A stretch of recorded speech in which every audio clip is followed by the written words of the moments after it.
ಆತ್ಮೀಯ ಬಂಧುಗಳೇ, ಇವತ್ತಿನ ಶ್ಲೋಕವನ್ನ ನೋಡೋಣ. ಚಾತುರ್ವರ್ಣ್ಯಂ ಮಯಾ ಸೃಷ್ಟಂ ಗುಣ ಕರ್ಮ ವಿಭಾಗಶಃ ತಸ್ಯ ಕರ್ತಾರಮಪಿ ಮಾಂ ವಿದ್ಯ ಕರ್ತಾರಮವ್ಯಯಂ. ಈ ಶ್ಲೋಕದ ಅರ್ಥ ಈ ರೀತಿ ಇದೆ. ಗುಣ ಮತ್ತು ಕರ್ಮಗಳ ವಿಭಾಗದಂತೆ ಚಾತುರ್ವರ್ಣ್ಯ ನನ್ನಿಂದ ಸೃಷ್ಟಿಯಾಗಿದೆ. ನಾನು ಅದರ ಕರ್ತೃವಾಗಿದ್ದರೂ ನನ್ನನ್ನು ಅವ್ಯಯ ಮತ್ತು ಅಕರ್ತ್ಯ ಎಂದು ತಿಳಿ ಅಂತ ಹೇಳ್ತಾ ಇದ್ದಾನೆ. ಈಗ ಇದರ ಅರ್ಥವನ್ನ ನೋಡೋಣ. ಇಲ್ಲಿ ಕೃಷ್ಣ 4 ವರ್ಣಗಳು ಗುಣ ಮತ್ತು ಕರ್ಮಕ್ಕೆ ತಕ್ಕಂತೆ ನನ್ನಿಂದ ಸೃಷ್ಟಿಯಾಗಿದೆ ಅಂತ ಹೇಳ್ತಾ ಇದ್ದಾನೆ.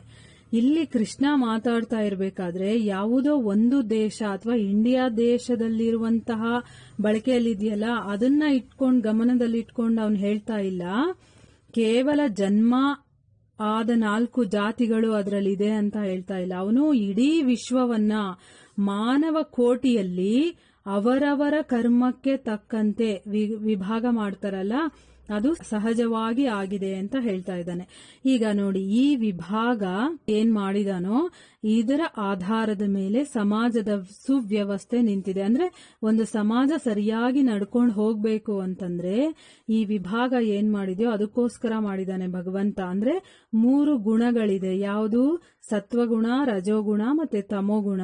ಆ 3 ಗುಣಗಳು 4 ವರ್ಣಗಳನ್ನ ಮಾಡಿದಾನೆ. ಯಾವುದು 4 ವರ್ಣಗಳು? ಬ್ರಾಹ್ಮಣ, ಕ್ಷತ್ರಿಯ, ವೈಶ್ಯ ಮತ್ತೆ ಶೂದ್ರ. ಯಾವ ಸಮಾಜದಲ್ಲೇ ಆಗ್ಲಿ ಈ 4 ವರ್ಣಗಳು ಇರಲೇಬೇಕಾಗಿದೆ. ಅದರಲ್ಲಿ ಮೊದಲನೆಯವನು ಬ್ರಾಹ್ಮಣ. ಏನು ಅಂದ್ರೆ ಸ್ವಲ್ಪ ಆಲೋಚನೆ ಮಾಡುವಂತಹ ಶಕ್ತಿ ಇರುವಂತವನು, ಮೇಧಾವಿ, ಎಲ್ಲವನ್ನ ತಿಳ್ಕೊಂಡಿರ್ತಾನೆ. ಆಮೇಲೆ ಸಮಾಜದ ಉದ್ದೇಶಗಳು ಏನು, ಅವುಗಳನ್ನ ಸಾಧಿಸೋದು ಹೇಗೆ ಅನ್ನೋದನ್ನೆಲ್ಲ ಅವನು ಕೂಲಂಕುಷವಾಗಿ ವಿಚಾರಣೆ ಮಾಡಿ ಅದಕ್ಕೆ ದಾರಿಯನ್ನ ಕೊಡ್ತಕ್ಕಂಥವನು. ಇವನು ಮಾನವ ಕೋಟಿಯ ಸಮಷ್ಟಿಯ ಜೀವನಕ್ಕೆ ಅಂದ್ರೆ ಎಲ್ಲಾ ಜೀವಿಗಳಿಗೂ ಜ್ಞಾನವನ್ನ ದಾರಿ ಎರೆಯುವಂಥವನು. ಇವನನ್ನ ಬ್ರಾಹ್ಮಣ ಅಂತ ಕರಿತೀವಿ. ಬ್ರಾಹ್ಮಣ ಅಂದ್ರೆ ದೇವಸ್ಥಾನದಲ್ಲಿ ಪೂಜೆ ಮಾಡ್ತಾರಲ್ಲ ಅದಲ್ಲ. ಬ್ರಹ್ಮಜ್ಞಾನವನ್ನ ಯಾರು ತಿಳ್ಕೊಂಡಿರ್ತಾನೋ, ಅಂದ್ರೆ ಇದೆಲ್ಲ ನಡೀತಾ ಇರೋದು ಯಾರಿಂದ? ನಾವು ಈ ಒಂದು ಸಮಾಜ ಸರಿಯಾಗಿರ್ಬೇಕು ಅಂದ್ರೆ ನಾವೇನೇನ್ ಮಾಡಬೇಕು ಅಂತ ಪ್ರತಿಯೊಂದು ವಿಚಾರವನ್ನ ಸರಿಯಾಗಿ ತಿಳ್ಕೊಂಡು ಯಾರಿರ್ತಾನೋ ಅವನು ಬ್ರಾಹ್ಮಣ, ಮೊದಲನೇ ಗುಂಪಿನವನು. ಇನ್ನ ಎರಡನೆಯವನು ಕ್ಷತ್ರಿಯ. ಇವನೇನು ಅಂದ್ರೆ ಸಮಾಜವನ್ನ ಆಳೋ ಅಂಥವನು. ಅವನು ಏನು ಅಂದ್ರೆ ತನ್ನ ಶಕ್ತಿಯಿಂದ ಈ ಬೇಲಿಯನ್ನ ಅಂದ್ರೆ ಈ ಒಂದು ನಮ್ಮ ದೇಶದ ಬೇಲಿಯನ್ನ ರಕ್ಷಣೆ ಮಾಡುವಂಥವನು. ಹೊರಗಿನ ಶತ್ರುಗಳು ಯಾರಾದ್ರೂ ಸಮಾಜದ ಮೇಲೆ ಬೀಳಕ್ ಬಂದ್ರೆ ಅವರನ್ನ ಬೀಳದೆ ಇರೋ ತರ ನೋಡ್ಕೊಳ್ಳೋ ಅಂಥವನು.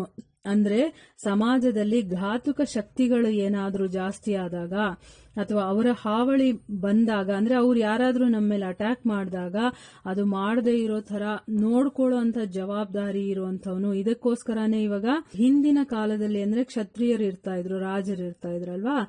ಇವಾಗ ಸೈನ್ಯ, ಕೋರ್ಟು, ಕಚೇರಿ, ಪೊಲೀಸು ಇದೆಲ್ಲ ಇದಕ್ಕೆ ಸೇರುತ್ತೆ. ಮೂರನೆಯವನು ಯಾರು ಅಂದ್ರೆ ವೈಶ್ಯ. ಅಂದ್ರೆ ಐಶ್ವರ್ಯವನ್ನ ಮತ್ತೆ ಉತ್ಪತ್ತಿಯಾದ ವಸ್ತುವನ್ನ ಒಂದು ಕಡೆಯಿಂದ ಮತ್ತೊಂದು ಕಡೆಗೆ ಹಂಚ್ಕೊಡವನು.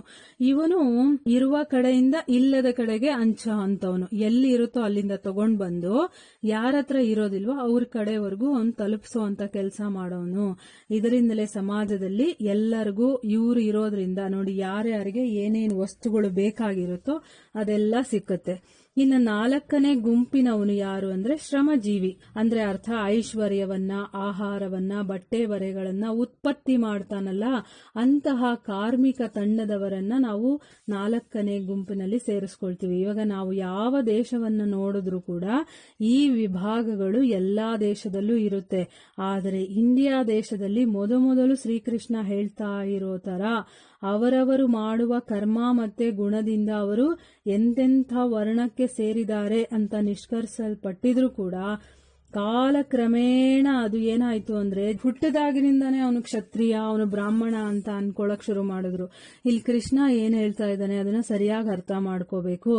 ಅವರವರ ಗುಣ ಮತ್ತೆ ಕರ್ಮಗಳಿಗೆ ಅನುಗುಣವಾಗಿ ಚಾತುರ್ವರ್ಣ್ಯವನ್ನ ಸೃಷ್ಟಿ ಮಾಡಿರೋದು ಅಂತ ಹೇಳಿದಾನೆ. ಬ್ರಾಹ್ಮಣ ಕುಲದಲ್ಲಿ ಹುಟ್ಟಿರ್ತಾನೆ ಒಬ್ಬ, ಆದರೆ ಅವನಿಗೆ ಆ ಗುಣನೇ ಇರಲ್ಲ. ಬ್ರಾಹ್ಮಣನ ಗುಣ ಒಂದು ಇಲ್ದೇ ಇದ್ರೆ ಅವನನ್ನ ಬ್ರಾಹ್ಮಣ ಅಂತ ಹೇಗ್ ಕರೀತಾರೆ?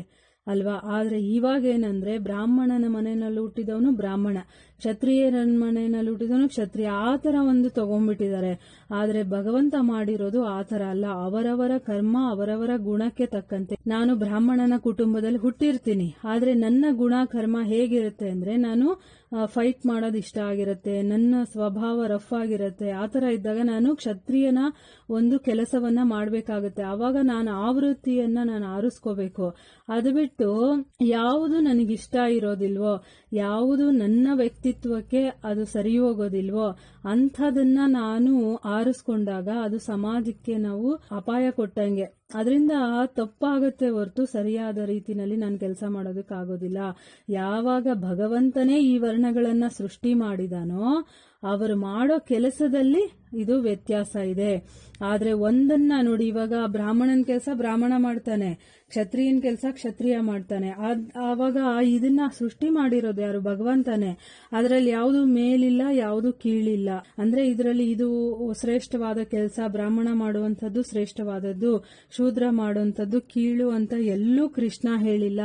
ಎಲ್ಲವನ್ನ ನಾನು ಒಂದು ಸಮಾಜ ಸುವ್ಯವಸ್ಥಿತವಾಗಿ ಇರಬೇಕು ಅಂತ ನಾನಾಗಿ ನಾನೇ ಇದನ್ನ ಮಾಡಿರೋದ್ರಿಂದ ಎಲ್ಲವೂ ಸಮಾನ ಇಲ್ಲಿ ಅಂತ ಹೇಳಿದಾನೆ. ಒಂದು ಗಡಿಯಾರದಲ್ಲಿ ಹೊರಗೆ ನಮಗ್ ಕಾಣಿಸೋದು ಯಾವುದು? ಗಂಟೆ ಮತ್ತೆ ನಿಮಿಷವನ್ನ ತೋರುವಂತಹ ಕೈಗಳು. ಅದು ಸರಿಯಾಗಿ ನಡೀಬೇಕಾದ್ರೆ ತಂತಾನಾಗಿ ಏನ್ ನಡೆದು ಬಿಡಲ್ಲ. ಆ ಗಡಿಯಾರದ ಹಿಂದೆ ಇರುತ್ತಲ್ಲ ಚಕ್ರಗಳು, ಅದೆಲ್ಲ ತಮ್ಮ ಕೆಲಸ ಸರಿಯಾಗಿ ಮಾಡಿದ್ರೆ ಮಾತ್ರನೇ ಗಡಿಯಾರದಲ್ಲಿ ಗಂಟೆ ಮತ್ತೆ ನಿಮಿಷ ಕರೆಕ್ಟ್ ಆಗಿ ನಮ್ಗೆ ತೋರ್ಸೋದಲ್ವಾ.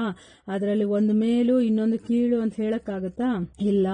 ಒಂದು ಭಾಗಕ್ಕೆ ಬೆಲೆ ಜಾಸ್ತಿ, ಇನ್ನೊಂದು ಭಾಗಕ್ಕೆ ಬೆಲೆ ಕಡಿಮೆ ಅಂತಾನು ನಾವು, ಅಂದ್ರೆ ಒಂದು ಭಾಗ ಏನಂದ್ರೆ ಅದಕ್ಕೆ ಕಡಿಮೆ ಇರ್ಬೋದು, ಜಾಸ್ತಿ ಇರ್ಬೋದು. ಆದ್ರೆ ಗಡಿಯಾರ ನಡೆಯುವ ದೃಷ್ಟಿಯಿಂದ ನೋಡಿದಾಗ ಒಂದರಷ್ಟೇ ಇನ್ನೊಂದಕ್ಕೂ ಮುಖ್ಯ. ಅಂದ್ರೆ ಒಂದು ಚಕ್ರ ಕೆಲಸ ಮಾಡಿಲ್ಲ ಅಂದ್ರೂ ಅದು ಕರೆಕ್ಟ್ ಆಗಿ ಟೈಮ್ ತೋರ್ಸೋದಿಲ್ಲ ಅಲ್ವಾ. ಅದೇ ತರ ನಮ್ಮ ಸಮಾಜ ಅನ್ನೋದು ಒಂದು ದೊಡ್ಡ ಯಂತ್ರ.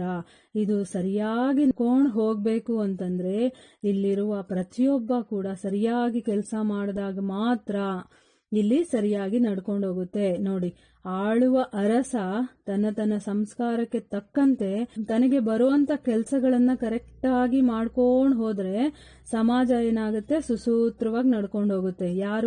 ಯಾರು ಆಳ್ತಾನೋ ಅವನು. ಬ್ರಹ್ಮನ ಬಾಯಿಂದ ಒಬ್ರು ಬಂದ್ರು ಅಂದ್ರೆ ಇವಾಗ ಯಾರ್ಯಾರು ಎಲ್ಲಿಂದ ಬಂದ್ರು ಅಂತ, ಈ 4 ವರ್ಣಗಳು ಹೇಗೆ ಬಂದಿದ್ದು ಅಂತ ಹೇಳ್ತಾರೆ ನೋಡಿ. ಬ್ರಹ್ಮನ ಬಾಯಿಂದ ಯಾರು ಬಂದಿದ್ದು? ಬ್ರಾಹ್ಮಣ ಬಂದ. ಭುಜದಿಂದ ಯಾರು ಬಂದಿದ್ದು? ಕ್ಷತ್ರಿಯ ಬಂದ. ತೊಡೆಯಿಂದ ಬಂದವರು ವೈಶ್ಯರು, ಪಾದದಿಂದ ಬಂದವರು ಶೂದ್ರರು ಅಂತ ಪುರಾಣಗಳಲ್ಲಿ ಹೇಳ್ತಾರೆ. ಈ ಬ್ರಹ್ಮ ಎಲ್ಲಾ ಕಡೆಯಲ್ಲಿಯೂ ಪರಿಪೂರ್ಣನೇ ಅವನು. ಆದ್ರೆ ನಾವು ಒಂದು ಭಾಗ ಇನ್ನೊಂದು ಭಾಗಕ್ಕಿಂತ ಹೆಚ್ಚು ಪವಿತ್ರವಾದದ್ದು ಅಂತ ಅನ್ಕೊಳಕ್ಕಾಗತ್ತಾ?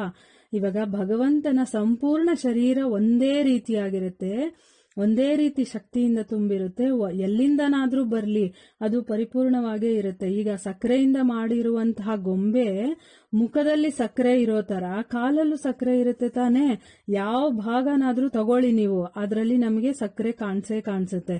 ಅದರಲ್ಲಿ ನಾವು ಒಂದು ಮೇಲು ಒಂದು ಕೀಳು ಅಂತ ಭಾವನ ನಮ್ಮಲ್ಲಿ ತಗೊಂಡ್ರೆ ಏನಾಗುತ್ತೆ? ಇವಾಗ ಒಬ್ಬ ಮೇಲು, ಬ್ರಾಹ್ಮಣ ಮೇಲು, ವೈಶ್ಯ ಅಥವಾ ಶೂದ್ರ ಕೀಳು, ಆತರ ನಾವು ಮನಸ್ಸಿನಲ್ಲಿ ತಗೊಂಡಾಗ ನಾವು ಮನಸ್ತಾಪಕ್ಕೆ ಕಾರಣಗಳಾಗುತ್ತೆ. ಅದಕ್ಕೋಸ್ಕರನೇ ಅದರಿಂದ ಪಾರ ಆಗಬೇಕು ಅಂದ್ರೆ ನಮಗೆ ಒಂದೇ ದೃಷ್ಟಿ ಇರಬೇಕು ಅಂತ ಹೇಳ್ತಾ ಇದ್ದಾರೆ. ಶ್ರೀಕೃಷ್ಣ ಏನ್ ಮಾಡ್ತಾ ಇದ್ದಾನೆ? ನಾವು ಅವುಗಳನ್ನೆಲ್ಲಾ ಮಾಡಿದ್ರು ಕೂಡ ಕೃಷ್ಣ ಇಲ್ಲಿ ಹೇಳ್ತಾ ಇದ್ದಾನೆ, ನಾನು ಇದನ್ನೆಲ್ಲ ಮಾಡಿರ್ಬೋದು, ಆದ್ರೆ ನಾನು ಅಕರ್ತೃ ಅಂತ ಹೇಳ್ತಾ ಇದ್ದಾನೆ. ಅಂದ್ರೆ ನಾನು ಇಲ್ಲಿ ಕರ್ತೃತ್ವವನ್ನ ಇಟ್ಕೊಂಡಿಲ್ಲ. ಇಲ್ಲಿ ಏನು ಅಂತಂದ್ರೆ, ಈಗ ವೈಶ್ಯರು, ಈ ಸಾತ್ವಿಕ ಬ್ರಾಹ್ಮಣರು ಏನಿದಾರೋ ಅವರು ಸಾತ್ವಿಕ ಗುಣ ಉಳ್ಳವರಾಗಿರ್ತಾರೆ. ಆಮೇಲೆ ಈ ಒಂದು ಕ್ಷತ್ರಿಯರೇನಿರ್ತಾರೋ ಅವರು ರಜೋಗುಣ ಇರುವಂತವ್ರು. ವೈಶ್ಯರು ಅನ್ನೋರೇನು ಅಂದ್ರೆ ಅವರಲ್ಲಿ 2 ಗುಣ ಮಿಕ್ಸ್ ಇರುತ್ತೆ. ಯಾವುದು? ರಜೋಗುಣ ಮತ್ತೆ ತಮೋ ಗುಣಗಳು ಬೆರ್ತಿರುತ್ತೆ. ಇನ್ನ ಶೂದ್ರರು ಇರ್ತಾರಲ್ಲ, ಕಾರ್ಮಿಕ ವರ್ಗದವರು, ಅವರು ನೈಸರ್ಗಿಕವಾಗಿ ಅವರು ತಮೋ ಗುಣದವರಾಗಿರ್ತಾರೆ. ಈ 4 ವಿಭಾಗಗಳನ್ನ ಕೃಷ್ಣ ಮಾಡಿದ್ರೂ ಕೂಡ ಅವನು ಯಾವ ವಿಭಾಗಕ್ಕೂ ಸೇರಿದವನಲ್ಲ. ಯಾಕೆ ಅಂತಂದ್ರೆ ಮನುಷ್ಯರು ಸಮಾಜದಲ್ಲಿ ಬದ್ಧ ಜೀವಿಗಳು. ಆದ್ರೆ ಭಗವಂತ ಬದ್ಧ ಜೀವಿ ಅಲ್ಲ, ಅವನು ಭಗವಂತ ಆಗಿರೋದ್ರಿಂದ ಅವನು ಇದು ಎಲ್ಲದಕ್ಕೂ ಮೀರಿದವನಾಗಿರ್ತಾನೆ. ಇಲ್ಲಿ ಕೃಷ್ಣ ಹೇಳ್ತಾ ಇದ್ದಾನೆ, ನಾನು ಎಲ್ಲವನ್ನ ಸೃಷ್ಟಿ ಮಾಡಿದ್ರು ಕೂಡ ನಾನು ಅಕರ್ತ್ರ ಅಂತ ಹೇಳ್ತಾನೆ. ಯಾವಾಗ ಒಬ್ಬ ತಾನು ಫಲಾಪೇಕ್ಷೆಯಿಂದ ಕೆಲಸ ಮಾಡ್ತಾನೋ ಅವನಿಗೆ ಕರ್ತೃತ್ವ ಬರುತ್ತೆ. ಆದ್ರೆ ದೇವರಿಗೆ ಏನು ಯಾವುದ್ರ ಮೇಲೂ ಆಸಕ್ತಿ ಇಲ್ಲ. ಅವನು ಕರ್ಮ ಮಾಡಿದ್ರು ಕೂಡ ಅದರ ಫಲಕ್ಕೂ ಒಳಗಾಗೋದಿಲ್ಲ, ಮತ್ತೆ ಅವನು ಮಾಡದೆ ಇರೋ ತರ ಇರ್ತಾನೆ. ಅವನು ಮಾಡಿದ್ರು ಕೂಡ ಮಾಡದೆ ಇರೋ ತರ ಇರ್ತಾನೆ. ಇದರಂತೆ ಅವನು ಅವ್ಯಯ, ಅಂದ್ರೆ ಯಾವ ಬದಲಾವಣೆಗೂ ಅವನು ಸಿಲುಕೋದಿಲ್ಲ. ಗುಣಕ್ಕೆ ತಕ್ಕಂತೆ ಮನುಷ್ಯ ಕರ್ಮವನ್ನ ಆರಿಸ್ಕೊಳ್ತಾನೆ. ಇವಾಗ ನನಗೆ ಅಂದ್ರೆ ಭಗವಂತನ ಸೇವೆ ಮಾಡೋದಾಗಿರ್ಬೋದು, ಬೇರೆಯವರಿಗೆ ಒಳ್ಳೆ ಒಳ್ಳೆ ವಿಷಯಗಳನ್ನ ಹೇಳ್ಕೊಡೋದಾಗಿರ್ಬೋದು, ಈ ತರ ಒಂದು ಗುಣ ಇದ್ದಾಗ ನಾನು ಆ ಗುಣಕ್ಕೆ ತಕ್ಕಂತೆ ಕರ್ಮ ಮಾಡಬೇಕೇ ಹೊರತು ಅದನ್ನ ಬಿಟ್ಬಿಟ್ಟು ನಾನು ಕೆಲಸ ಮಾಡು ಅಂದ್ರೆ ನನ್ನ ಕೈಲಿ ಆಗೋದಿಲ್ಲ. ಯಾಕೆ ಅಂದ್ರೆ ನನ್ನ ಗುಣ ಹೇಗಿರುತ್ತೋ ಅದರ ತಕ್ಕಂಗೆ ನಾನು ಕೆಲಸ ಮಾಡೋದಕ್ಕಾಗತ್ತೆ. ಅದೇ ತರ ಕರ್ಮಕ್ಕೆ ತಕ್ಕಂತೆ ಅವನಿಗೆ ಫಲಾಫಲಗಳು ಬರುತ್ತೆ. ಆ ಫಲಕ್ಕೆ ಕೈ ಒಡ್ಡಿದರೆ ಮನುಷ್ಯ ಬದ್ಧನಾಗ್ತಾನೆ. ಕೇವಲ ಸಂಸ್ಕಾರ ನಾಶವಾಗಲಿ ಅಂತ ನಿಸ್ಸಂಗವಾಗಿ ಫಲಾಪೇಕ್ಷೆಯನ್ನ ಬಿಟ್ಟು ಕರ್ಮ ಮಾಡಿದ್ರೆ ಅವನು ಬಂಧನದಿಂದ ಮುಕ್ತನಾಗ್ತಾನೆ. ನಾವು ಮಾಡುವಂತ ಕೆಲಸಗಳನ್ನ ಮಾಡಬೇಕು. ನನ್ನ ಗುಣಕ್ಕೆ ಯಾವ ಕೆಲಸ ಸರಿ ಹೋಗುತ್ತೋ ಅದಕ್ಕೆ ತಕ್ಕಂತೆ ನಾನು ಕೆಲಸಗಳನ್ನ ಮಾಡಬೇಕು. ಇದಕ್ಕೆಲ್ಲ ಒಂದು ಅವಕಾಶವನ್ನ ಇಲ್ಲಿ ಕಲ್ಪಿಸ್ಕೊಡೋದಕ್ಕೋಸ್ಕರ ಭಗವಂತ ಇದನ್ನ ಮಾಡಿದ್ದಾರೆ. ಇದಕ್ಕಿಂತ ಬೇರೆ ಯಾವ ವಿಧವಾದ ಆಸಕ್ತಿ ಕೂಡ ಅವನಲ್ಲಿ ಇಲ್ಲ. ಯಾಕಂದ್ರೆ ನಮಗ್ ಒಳ್ಳೇದಾಗ್ಲಿ, ನಾವು ಇದನ್ನ ಅರ್ಥ ಮಾಡ್ಕೊಂಡು ಇದನ್ನ ಮಾಡ್ಲಿ. ನೋಡಿ, ಇವಾಗ ಭಗವದ್ಗೀತೆಯನ್ನ ಓದಿದಾಗ ಮಾತ್ರ ನಮ್ಗೆ ಈ ವಿಚಾರಗಳೆಲ್ಲ ಗೊತ್ತಾಗುತ್ತೆ. ಇಲ್ಲಾಂದ್ರೆ ನಮ್ಗೆ ಹೇಗ್ ಗೊತ್ತಾಗುತ್ತೆ? ಅದಕ್ಕೋಸ್ಕರ ಕೃಷ್ಣ ಏನ್ ಹೇಳ್ತಾ ಇದ್ದಾನೆ ಇಲ್ಲಿ, ನಾನು ಈ ಒಂದು ಜಗತ್ತನ್ನ ಸೃಷ್ಟಿ ಮಾಡಿದೀನಿ, ಆ ಸೃಷ್ಟಿಯಲ್ಲಿ ಸಮಾಜದ ವ್ಯವಸ್ಥೆ ಸರಿಯಾಗಿರ್ಬೇಕು ಅನ್ನೋದಕ್ಕೋಸ್ಕರ ನಾನು ಈ ಚತುರ್ವರ್ಣಗಳನ್ನ ಮತ್ತೆ ಗುಣಗಳನ್ನ ಇಟ್ಟಿದ್ದೀನಿ. ಆ ಗುಣಕ್ಕೆ ತಕ್ಕಂತೆ ನೀನು ನಿನ್ನ ಕರ್ಮವನ್ನ ಆರಿಸ್ಕೊಂಡು ಅದನ್ನ ಮಾಡ್ಕೊಂಡು ಹೋಗು ಅಂತ. ಈಗ ಒಬ್ಬ ಪೊಲೀಸ್ ಆಫೀಸರ್ ಮನೇಲಿ ಹುಟ್ಟಿರ್ತಾನೆ ಅಂತ ಇಟ್ಕೊಳ್ಳಿ, ಅವ್ರ ಮಗನು ಪೊಲೀಸೇ ಆಗ್ಬೇಕು ಅಂತಂದ್ರೆ ಅವನ ಗುಣ ಸ್ವಭಾವ ಅದಕ್ಕೆ ತಕ್ಕಂಗಿರೋದಿಲ್ಲ. ಅವನು ಯಾವ್ದೋ ಕಲಾವಿದ ಆಗ್ಬೇಕು ಅಂತನೋ, ಇಲ್ಲ ಸಂಗೀತಗಾರನಾಗ್ಬೇಕು ಅಂತನೋ, ಬೇರೆ ಯಾವ್ದೋ ಒಂದು ನೇಚರ್ ಇರುತ್ತೆ, ಅವನು ಭಾವಪೂರ್ಣವಾಗಿರುವಂತಹ ನೇಚರ್ ಆಗಿರೋನು ಅದಕ್ಕೆ ತಕ್ಕಂತೆ ಅವನು ಕೆಲಸ ಮಾಡಬೇಕು. ಈಗ ಮೃದು ಸ್ವಭಾವದವನು ಆಗಿರೋನು ಪೊಲೀಸ್ ಆಫೀಸರ್ ಆದ್ರೆ ಹೇಗಿರುತ್ತೆ? ಅವನಿಗೆ ಕಠಿಣವಾಗಿ ಮಾತಾಡೋದಕ್ ಬರಲ್ಲ, ಬೇರೆಯವರಿಗೆ ಶಿಕ್ಷೆ ಕೊಡೋದಕ್ಕೆ ಅವನಿಗೆ ಬರೋದಿಲ್ಲ. ಅಂಥವನು ಅಂತ ಒಂದು ಕೆಲಸವನ್ನ ತಗೊಂಡಾಗ ಸಮಾಜಕ್ಕೂ ಅದು ಸರಿಯಾಗೋದಿಲ್ಲ, ಮತ್ತೆ ಅವನಿಗೂ ತೊಂದರೆ ಆಗುತ್ತೆ.